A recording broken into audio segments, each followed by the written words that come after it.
ನಾನು ಸ್ಟ್ಯಾಂಡಲ್ಲಿ mobile fix ಮಾಡಿ blog start ಮಾಡೋದಕ್ಕೆ ನಿಂತ ತಕ್ಷಣ ಅಮ್ಮ ಮಾತಾಡು ಹಾಯ್ ಆಲ್ ಎಲ್ಲರೂ ಆರಾಮ ಅನ್ನು ಅಂತಿದ್ದಾನೆ. ಕೇಳಿಸ್ಕೊಂಡು ನನ್ನ ಡೈಲಾಗ್ಸ್ ಎಲ್ಲ ಅವನಿಗೂ ಬೈ ಹಾರ್ಟ್ ಆಗಿಬಿಟ್ಟಿದೆ. So welcome back to my YouTube channel. ಇದು ಬಂದ್ಬಿಟ್ಟು ವೀಕೆಂಡ್ನ ವ್ಲಾಗ್ ಆಗಿರುತ್ತೆ. ಇವತ್ತು ಬ್ರೇಕ್ಫಾಸ್ಟ್ ಅಲ್ಲ, ಲಂಚ್ ಅಲ್ಲ, ಬ್ರಂಚ್ ಮಾಡಿದ್ವಿ. ಪಲಾವ್ ಮಾಡಿದ್ದೆ. ಏನಕ್ಕೆ ಅಂದರೆ ಮಧ್ಯಾಹ್ನ ಮೈಸೂರು ಬೋಂಡ ಟ್ರೈ ಮಾಡೋಣ ಅಂತ. ನಾನು ಮನೇಲಿ ಯಾವಾಗೂ ಮಾಡಿಲ್ಲ, ಸೊ ಫಸ್ಟ್ ಟೈಮ್ ಟ್ರೈ ಮಾಡ್ತಾ ಇದ್ದೀನಿ. ಚೆನ್ನಾಗಾಗಲಿ ಅಂತ ಆಸೆ. ನೋಡಬೇಕು, ಅದು ಕರೆಕ್ಟಾಗಿ ಮಿಕ್ಸ್ ಮಾಡಿ ಚೆನ್ನಾಗಿ ನೆಂದ್ರೇ ಚೆನ್ನಾಗಿ ಬರುತ್ತೆ, ಫ್ಲಫಿಯಾಗಿ ಸಾಫ್ಟಾಗಿ, ಆಮೇಲೆ ಮೇಲೆ ಕ್ರಿಸ್ಪಿಯಾಗಿ. ಸೊ ನಾನು ಯಾವ ಥರ ಮಾಡ್ತೀನಿ ಅಂತ, ಸುಮ್ಮನಿರಪ್ಪು, ನಾನು ಯಾವ ಥರ ಮಾಡ್ತೀನಿ ಅಂತ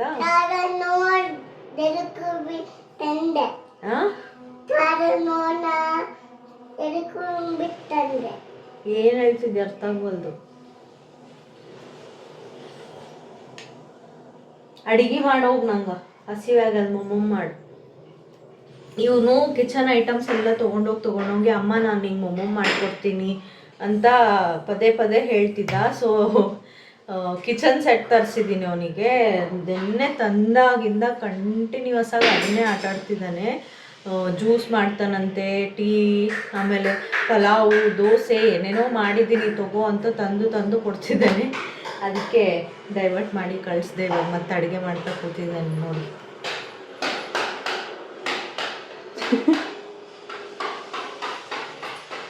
ಸೊ ಇವಾಗ ಹೇಳಿದ್ನಲ್ಲ, ಬ್ರಂಚ್ ಆಗಿದೆ ನಮ್ಮದು. ಪಲಾವ್ ಸಖತ್ತಾಗಿತ್ತು. ರೆಸಿಪಿ ಏನು ಶೂಟ್ ಮಾಡೋಕ್ಕೆ ಹೋಗಲಿಲ್ಲ. ರೈಸ್ ಐಟಮ್ಸ್ ಆಲ್ಮೋಸ್ಟ್ ನಾನು ಎಲ್ಲ ರೆಸಿಪೀಸ್ ಹಾಕಿದ್ದೀನಿ. ಸೇಮ್ ಅದೇ ಥರ ಮಾಡಿದ್ದೆ, ಹಾಗಾಗಿ ರೆಸಿಪಿ ಏನು ಶೂಟ್ ಮಾಡಿಲ್ಲ. ಬಟ್ ಮೈಸೂರು ಬೋಂಡ ಇವತ್ತು ಫಸ್ಟ್ ಟೈಮ್ ಟ್ರೈ ಮಾಡ್ತಿರೋದ್ರಿಂದ ಯಾವ ಥರ ಆಗುತ್ತೋ ಗೊತ್ತಿಲ್ಲ. ರೆಸಿಪಿ ನಾನು ಯಾವ ಥರ ಮಾಡ್ತೀನಿ ಅಂತ ನಿಮಗೂ ಶೇರ್ ಮಾಡ್ತೀನಿ. ಆ್ಯಂಡ್ ಯಾವ ಥರ ಆಗಿದೆ ಅಂತ ರಿವ್ಯೂನು ಹೇಳ್ತೀನಿ. Let's continue with the vlog. So Mysuru ಬೋಂಡಾಗೆ ತುಂಬ ಇಂಪಾರ್ಟೆಂಟ್ ಅಂದರೆ ಬ್ಯಾಟರ್, ಹಿಟ್ಟನ್ನು ಕಲಸಿ ಮಿನಿಮಮ್ 2 to 3 hours ಚೆನ್ನಾಗಿ ನೆಂದರೆ ಸಾಫ್ಟ್ ಆ್ಯಂಡ್ ಫ್ಲಫಿಯಾಗಿ ಮೇಲೆ ಕ್ರಿಸ್ಪಿಯಾಗಿ ಬರುತ್ತೆ. ಸೊ ಇವಾಗ ಟೈಮ್ 1 ಆಗ್ತಾ ಬಂದಿದೆ. ನಾನು ಅರೌಂಡ್ 4ಗೆ 3:30 or 4ಗೆ ಮಾಡಬೇಕು ಅಂದ್ಕೊಂಡಿದ್ದೀನಿ. ಸೊ ಇವಾಗ ಹಿಟ್ಟನ್ನು ಕಲಿಸಿರೋಣ. ಸೊ ಅದಕ್ಕೆ ಏನೇನು ಇಂಗ್ರೀಡಿಯೆಂಟ್ಸ್ ಬೇಕು ಅಂದರೆ, ಈ ದೊಡ್ಡ ಸೈಜ್ ಕಪ್ಪಲ್ಲಿ 1 ಕಪ್ ಮೈದಾ ತೊಗೊಂಡಿದ್ದೀನಿ. ಆ್ಯಂಡ್ ಈ ಚಿಕ್ಕ ಸೈಜ್ ಕಪ್ಪಲ್ಲಿ 1/2 ಕಪ್ ಅಕ್ಕಿ ಹಿಟ್ಟು, ಮತ್ತು 1 ಕಪ್ ಮೊಸರು, ಒಂದು ಸ್ವಲ್ಪ ಬೇಕಿಂಗ್ ಸೋಡಾ ಬೇಕಾಗುತ್ತೆ, ಅದಾದಮೇಲೆ ಉಪ್ಪು ಮತ್ತು ಜೀರಿಗೆ.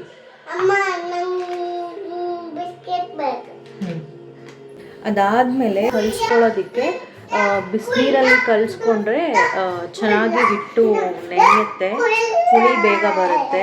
ಅಂದರೆ ಆ ಫ್ಲಫಿನೆಸ್ಸಿಗೆ ಹೆಲ್ಪ್ ಆಗುತ್ತೆ ಬಿಸಿನೀರಲ್ಲಿ ಕಲಿಸ್ಕೊಳ್ಳೋದ್ರಿಂದ. ಸೊ ನೀರು ಬಿಸಿ ಮಾಡೋದಕ್ಕೆ ಇಟ್ಟಿದ್ದೀನಿ. ಸೊ ಇವಾಗ ಫಸ್ಟ್ ಇದಕ್ಕೆ ಮೈದಾ ಹಿಟ್ಟನ್ನ ಆ್ಯಡ್ ಮಾಡ್ಕೊತಾ ಇದ್ದೀನಿ. ಅದಾದಮೇಲೆ ಅಕ್ಕಿ ಹಿಟ್ಟು, ಇದನ್ನು ಚೆನ್ನಾಗಿ ಜರಡಿ ಹಿಡಿದು ತೆಗೆದಿಟ್ಕೊಂಡಿದ್ದೀನಿ ಮುಂಚೆನೇ. ಸೊ ನೆಕ್ಸ್ಟ್ ಬಂದ್ಬಿಟ್ಟು ಒಂದು ಸ್ವಲ್ಪ ಬೇಕಿಂಗ್ ಸೋಡಾ ಜಾಸ್ತಿ ಹಾಕ್ಕೋಬೇಡಿ, ನೋಡಿ ಇಷ್ಟು ಹಾಕ್ಕೋತಾ ಇದ್ದೀನಿ. ಸೋಡಾ ಜಾಸ್ತಿ ಹಾಕ್ಕೊಂಡ್ರೆ ಆಯಿಲಿ ಆಗುತ್ತೆ ಮತ್ತು ಬೋಂಡ. ಸೊ ನೆಕ್ಸ್ಟು ಇದಕ್ಕೆ ರುಚಿಗೆ ತಕ್ಕಷ್ಟು ಉಪ್ಪು.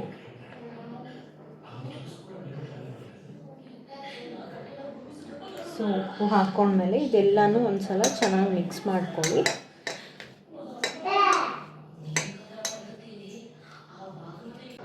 ಸೊ ಅದನ್ನೆಲ್ಲ ಚೆನ್ನಾಗಿ ಮಿಕ್ಸ್ ಮಾಡ್ಕೊಂಡ್ಮೇಲೆ ಇವಾಗ ಸ್ವಲ್ಪ ಜೀರಿಗೆ ಹಾಕ್ಕೋತಾ ಇದ್ದೀನಿ.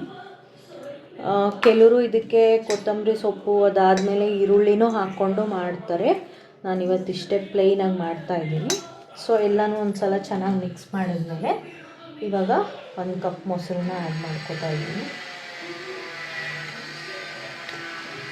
ಇದನ್ನು ಆ್ಯಡ್ ಮಾಡಿ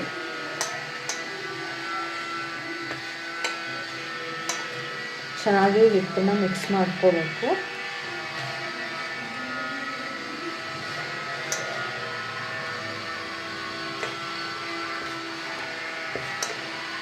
ಇವಾಗ ನೋಡಿ ಕನ್ಸಿಸ್ಟೆನ್ಸಿನ ನೋಡಿಕೊಂಡು ಹೇಳಿದ್ನಲ್ಲ, ಬಿಸಿನೀರನ್ನ ಹಾಕ್ಕೋಬೇಕು.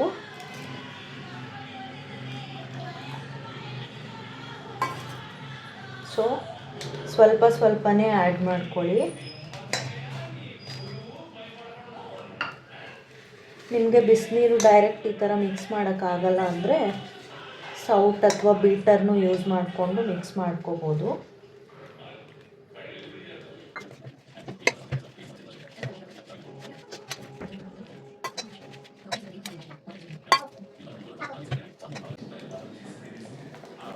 ಇದರಲ್ಲಿ ಮೇಯ್ನ್ ನೀವು ಎಷ್ಟು ಚೆನ್ನಾಗಿ ಹಿಟ್ಟನ್ನು ನಾದ್ಕೋತೀರಾ, ಮಿಕ್ಸ್ ಮಾಡ್ಕೋತೀರಾ, ಅಷ್ಟು ಫ್ಲಫಿಯಾಗಿ ಬರುತ್ತೆ ಮೈಸೂರು ಬೋಂಡ.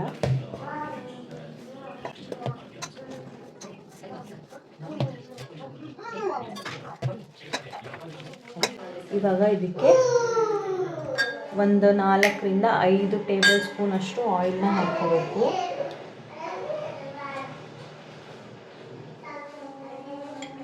ಹಾಕ್ಕೊಂಡು ಈ ಥರ ಚೆನ್ನಾಗಿ ಮಿಕ್ಸ್ ಮಾಡ್ಕೊಳ್ಳಿ.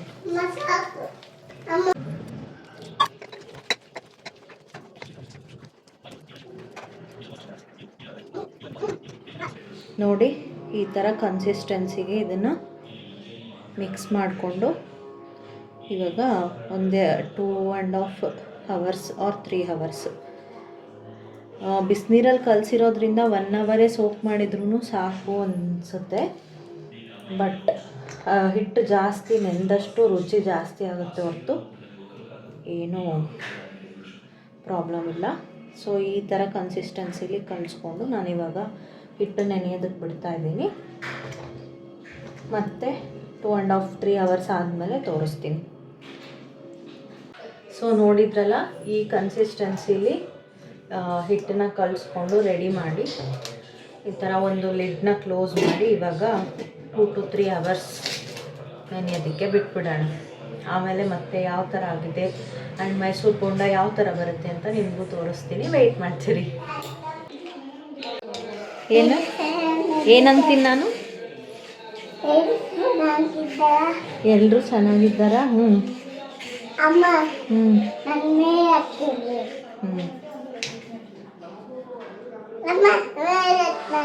ಹತ್ತು ಬಾವ್ ಕೆಂಪು ಚಟ್ನಿನೇ ಅಂತಾರಂತ ಅದಕ್ಕೆ. So welcome back. ಇವಾಗ ಟೈಮ್ ಆಲ್ಮೋಸ್ಟ್ 2:30 ಆಗಿದೆ. ನಮ್ಮ ಮನೆಯವರು ಆಲ್ರೆಡಿ ಹಸ್ಪು ಅಂತಿದ್ದಾರೆ. ಒಂದು ಕಡೆ ಆಯಿಲ್ ಕಾಯೋದಕ್ಕಿಟ್ಟು ಬೋಂಡಗೆ ಚಟ್ನಿ ರೆಡಿ ಮಾಡ್ಕೊಳ್ಳೋಣ.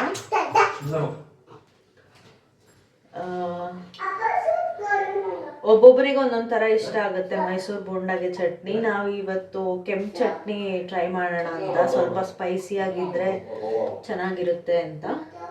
ಸೊ ಚಟ್ನಿ ರೆಸಿಪಿನೂ ಶೇರ್ ಮಾಡ್ತೀನಿ. ಫಸ್ಟು ಆಯಿಲ್ ಬಿಸಿಗೆ ಇಟ್ಬಿಡೋಣ. ಸೊ ನಾನು ಆವಾಗಲೇ ಹೇಳ್ದಂಗೆ ಬಿಸಿನೀರು ಹಾಕಿ ಕಲಸಿರೋದ್ರಿಂದ 1.5 ಅವರ್ ನೆಂದ್ರೂ ಸಾಕು. ನಾನು ಹೇಳಿದ್ನಲ್ಲ, ಅದಕ್ಕೆ ಮುಂಚೆನೇ ಪ್ಲ್ಯಾನ್ ಮಾಡಿನೇ ಬಿಸಿನೀರಲ್ಲಿ ಕಲಸಿಟ್ಟೆ. ಸೊ ಒಂದು ಸ್ವಲ್ಪ ಬೇಗ ಮಾಡಬೇಕಾಗೋ ಸಿಚುವೇಶನ್ ಬಂದ್ರೂ ನಡೆಯುತ್ತೆ ಅಂತ ಹೇಳಿನೇ ಆ ಥರ ಮಾಡಿದ್ದು. ಸೊ ಆಯಿತು, ನಾನು 1 ಗಂಟೆ ಆಗಿತ್ತು ಕಲಸಿಟ್ಟಾಗ. ಸೊ 2:30 ಆಗಿದೆ. ಇವಾಗ ಚಟ್ನಿ ಮಾಡ್ಕೊಂಡು ಮಾಡೋಷ್ಟರಲ್ಲಿ ಒಂದು 15 ನಿಮಿಷ ಆಗುತ್ತೆ ಸಾಕು ಅಷ್ಟನೆಂದರೆ. ಸೊ ಇವಾಗ ಚಟ್ನಿಗೆ ಟೊಮ್ಯಾಟೊ ಒಂದು ತೊಗೊಂಡಿದ್ದೀನಿ, ಈರುಳ್ಳಿ ತೊಗೊಂಡಿದ್ದೀನಿ, ರೆಡ್ ಚಿಲ್ಲಿ, ಸ್ವಲ್ಪ ಪುದೀನ, ಅದು ಫ್ರೇಗ್ರೆನ್ಸ್ ಆಮೇಲೆ ಫ್ಲೇವರ್ ಚೆನ್ನಾಗಿ ಬರುತ್ತೆ ಅಂತ. ಆ್ಯಂಡ್ ಒಂದು ಕಡಾಯಲ್ಲಿ ಒಂದು ಸ್ವಲ್ಪ ಆಯಿಲ್ನ ಆ್ಯಡ್ ಮಾಡ್ಕೋತಾ ಇದ್ದೀನಿ ಚಟ್ನಿಗೆ ಇದೆಲ್ಲ ಫ್ರೈ ಮಾಡ್ಕೊಳ್ಳೋದಕ್ಕೆ.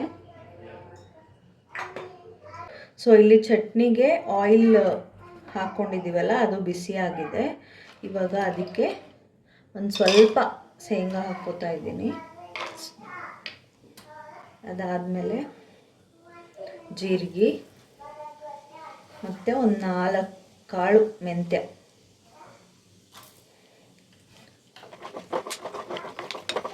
ಸೊ ಇದು ಫ್ರೈ ಆದಮೇಲೆ ಈರುಳ್ಳಿನ ಹಾಕ್ಕೊಂಡಿದ್ದೀನಿ.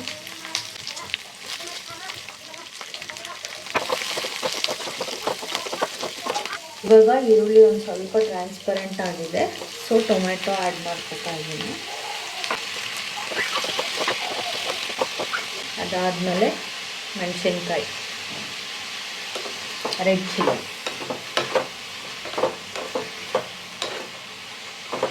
ಸೊ ಇದೆಲ್ಲದೂ ಚೆನ್ನಾಗಿ ಫ್ರೈ ಮಾಡ್ಕೋಬೇಕು. ಇದಕ್ಕೆ ರುಚಿಗೆ ತಕ್ಕಷ್ಟು ಉಪ್ಪನ್ನು ಆ್ಯಡ್ ಮಾಡ್ಕೋತಾ ಇದ್ದೀನಿ.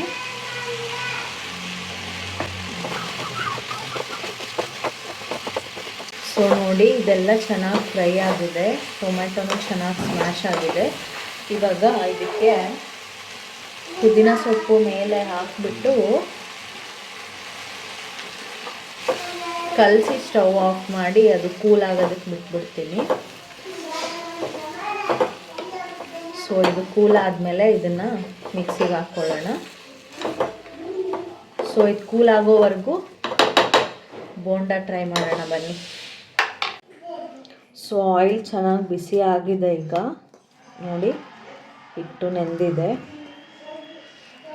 ಇನ್ನೂ ಒಂದು ಸಲ ಈ ಥರ ಚೆನ್ನಾಗಿ ಮಿಕ್ಸ್ ಮಾಡ್ಕೊಳ್ಳೋಣ.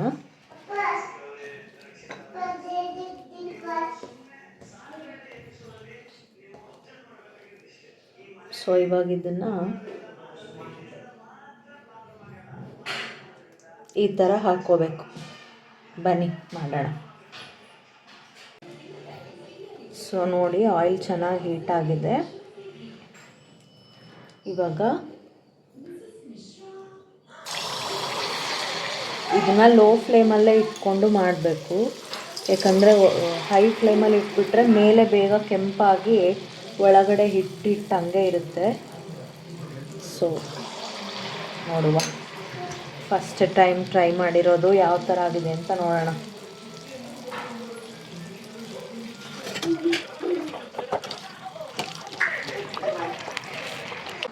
ಸೊ ಇದು ಇವಾಗ ಆಗಿದೆ.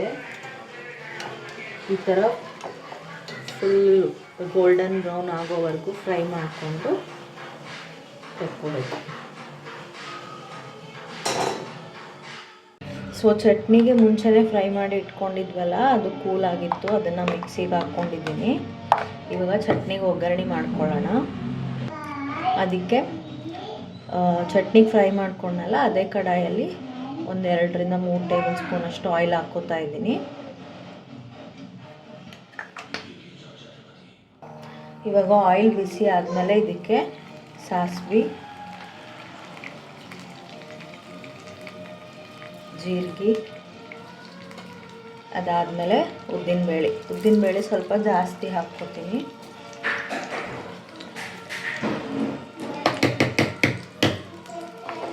ಇದೆಲ್ಲ ಚೆನ್ನಾಗಿ ಫ್ರೈ ಆಗಲಿ. ಉದ್ದಿನಬೇಳೆ ಕಲರ್ ಚೇಂಜ್ ಆದಮೇಲೆ ಇದಕ್ಕೆ ಚಟ್ನಿನ ಆ್ಯಡ್ ಮಾಡ್ಕೊಳ್ಳೋಣ. ಒಂದು ಸ್ವಲ್ಪ ಕರಿಬೇವನ್ನು ಹಾಕ್ಕೊತಾ ಇದ್ದೀನಿ. ಈಗ ಅದಕ್ಕೆ ಚಟ್ನಿನ ಆ್ಯಡ್ ಮಾಡ್ಕೊಂಡಿರ್ತೀನಿ. ಸೊ ನೋಡಿ, ಚಟ್ನಿ ರೆಡಿ ಆಗಿದೆ. ಸೊ ಫಸ್ಟ್ 3 ಟ್ರೈ ಮಾಡಿದ್ನಲ್ಲ, ಅದೇನಾಗಿತ್ತು ಅಂದರೆ ತುಂಬ ಕ್ರಿಸ್ಪಿ ಆಗಿತ್ತು. ಆಮೇಲೆ ಒಳಗಡೆ ಸ್ವಲ್ಪ ಹಾರ್ಡ್ ಅನ್ನಿಸ್ತಾ ಇತ್ತು. ಏನಕ್ಕೆ ಹೇಳ್ತಿದ್ದೀನಿ ಅಂದರೆ, ನಾನು ಫಸ್ಟ್ ಟೈಮ್ ಮಾಡಿದ್ದಲ್ವಾ, ಏನು ಮಿಸ್ಟೇಕ್ಸ್ ಆಗ್ಬೋದು ಅಂತ. ನಮ್ಮ ಅಮ್ಮಂಗೆ ಕಾಲ್ ಮಾಡಿಬಿಟ್ಟು ಕೇಳಿದೆ. ಕನ್ಸಿಸ್ಟೆನ್ಸಿ ಸ್ವಲ್ಪ ಗಟ್ಟಿ ಇದ್ದರೆ ಆ ಥರ ಆಗುತ್ತೆ, ಸ್ವಲ್ಪ ನೀರು ಮಿಕ್ಸ್ ಮಾಡಿಕೊಂಡು ಮಾಡು, ಚೆನ್ನಾಗಿ ಬರುತ್ತೆ ಅಂತ ಹೇಳಿದ್ರು. ಸೊ ನಾನು ಮತ್ತೆ ಆ ಹಿಟ್ಟಿಗೆ ಮೇಲೆ ಇನ್ನೂ ಒಂದು ಸ್ವಲ್ಪ ನೀರನ್ನ ಮಿಕ್ಸ್ ಮಾಡಿಕೊಂಡೆ. ಕನ್ಸಿಸ್ಟೆನ್ಸಿ ಸ್ವಲ್ಪ ಲೂಸ್ ಆದಮೇಲೆ ಮೈಸೂರು ಬೋಂಡ ಏನು ಈ ಫಿಂಗರ್ಸ್ ಮಿಡಿಲಿಂದ ಮಾಡ್ತಾರಲ್ಲ, ಆ ಥರ ಮಾಡಕ್ಕೆ ಬರಲಿಲ್ಲ ನನಗೆ. ಸೊ ನಾರ್ಮಲ್ ಆಗಿ ಕೈಯಿಂದ ಹಾಕ್ಬಿಟ್ಟು ಈ ಥರ ಫ್ರೈ ಮಾಡಿದೆ. ಆ್ಯಕ್ಚುಲಿ ಅದು ಕನ್ಸಿಸ್ಟೆನ್ಸಿ ಪರ್ಫೆಕ್ಟಾಗಿದ್ದರೆ ನೀವು ಬಿಸಿ ಆಗಿರೋ ಆಯಿಲಲ್ಲಿ ಹಾಕಿದ ತಕ್ಷಣ ಉಬ್ಬುತ್ತೆ ಅದು.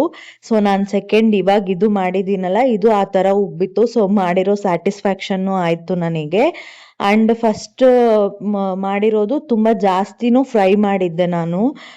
ನೀವು ಅದು ತೆಗಿಬೇಕಾದ್ರೆ ಸೌಂಡ್ ಕೇಳಿಸ್ಕೊಂಡಿದ್ರೆ ಗೊತ್ತಾಗಿರುತ್ತೆ ಅದು ಎಷ್ಟು ಕ್ರಿಸ್ಪಿ ಆಗಿತ್ತು ಅಂತ. ಸ್ವಲ್ಪ ಹಾರ್ಡ್ ಜಾಸ್ತಿನೇ ಆಗಿತ್ತು ಅದು 3 ಫಸ್ಟ್ ಮಾಡಿರೋದು. ಬಟ್ ಆಮೇಲೆ ನೀರು ಮಿಕ್ಸ್ ಮಾಡ್ಕೊಂಡು ಮಾಡಿದ್ನಲ್ಲ ಎಲ್ಲನೂ ಪರ್ಫೆಕ್ಟಾಗಿ ಆಗಿತ್ತು. ಇನ್ನು ಕೆಲವೊಂದು ಬೋಂಡ ಇದು ಯಾಕೋ ತಿರುಗ್ಸಕ್ ಹೋದ್ರೆ ತಿರುಗದೇ ಇಲ್ಲ. ನಿಮಗೂ ಈ ಥರ ಎಕ್ಸ್ಪೀರಿಯನ್ಸ್ ಆಗಿದೆಯಾ? ಎಷ್ಟು ಟ್ರೈ ಮಾಡ್ತಿದ್ದೀನಿ ಅದನ್ನು ತಿರುಗ್ಸೋಣ ಅಂದರೆ ಅದು ಎಲ್ಲ ಸೈಡೂ ಚೆನ್ನಾಗಿ ಫ್ರೈ ಆದರೆ ಕಲರ್ ನೋಡೋದಕ್ಕೆ ಚೆನ್ನಾಗಿರುತ್ತಲ್ವಾ. ಸೊ ಇದು ಎಷ್ಟು ಟ್ರೈ ಮಾಡಿದ್ರೂ ತಿರುಗ್ತಾನೆ ಇರಲಿಲ್ಲ. ನಮ್ಮ ಮನೆಯವ್ರ ಹತ್ರ ಅದೇ ಹೇಳ್ತಿದ್ದೆ, ಎಷ್ಟೊತ್ತಿಂದ ತಿರುಗ್ಸಕ್ಕೆ ಟ್ರೈ ಮಾಡಿದ್ರು ತಿರುಗ್ತಾನೆ ಇಲ್ಲ ಅಂತ. ಬಟ್ ಫ್ರೈ ಆಯಿತು ಚೆನ್ನಾಗಿ ಅಂತ ತೆಗ್ದುಬಿಟ್ಟೆ ಇನ್ನು. ಸೊ ನೋಡಿ, ಮೈಸೂರು ಬೋಂಡ ಚಟ್ನಿ ರೆಡಿ.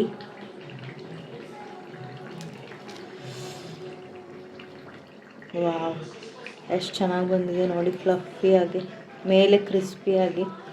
ಬನ್ನಿ ಕೇಳೋಣ ನಮ್ಮ ಮನೆಯವ್ರನ್ನ ಯಾವ ಥರ ಆಗಿದೆ ಅಂತ. ನೋಡ್ರಿ ಹೆಂಗಾಗದ.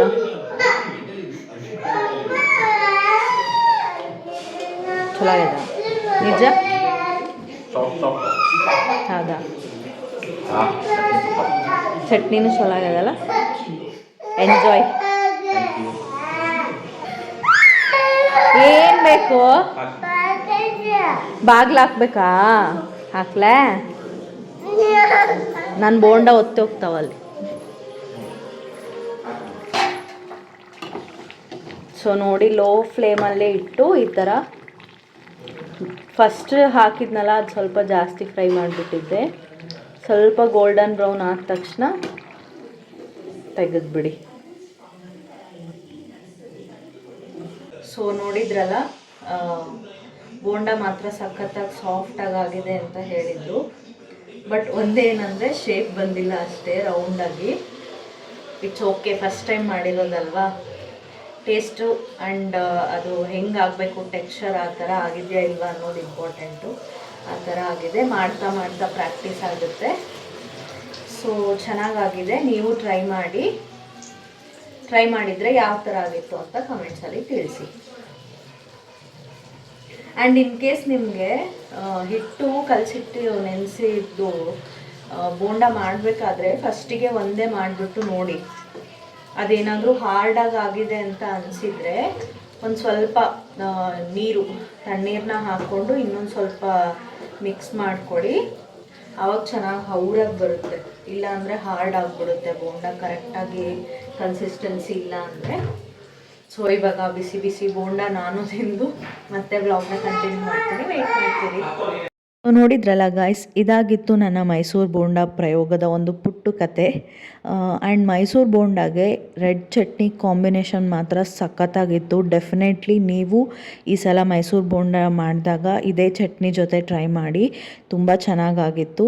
ಫಸ್ಟ್ ಟೈಮ್ ಟ್ರೈ ಮಾಡಿದ್ರೂ ಪರವಾಗಿಲ್ಲ, ಚೆನ್ನಾಗಿ ಮಾಡಿದ್ದೀನಿ. ಪರವಾಗಿಲ್ಲ ಅಲ್ಲ, ಶೇಪ್ ಒಂದೇ ಬಂದಿರಲಿಲ್ಲ, ಪರ್ಫೆಕ್ಟಾಗಿ ಮಾಡಿದ್ದೆ. ಸೊ ನೀವು ಟ್ರೈ ಮಾಡಿ ಯಾವ ಥರ ಆಗಿತ್ತು ಅಂತ ಕಮೆಂಟ್ಸಲ್ಲಿ ತಿಳಿಸಿ. ಮತ್ತೆ ನೆಕ್ಸ್ಟ್ ಬ್ಲಾಗಲ್ಲಿ ಸಿಗೋಣ. ಬಾಯ್.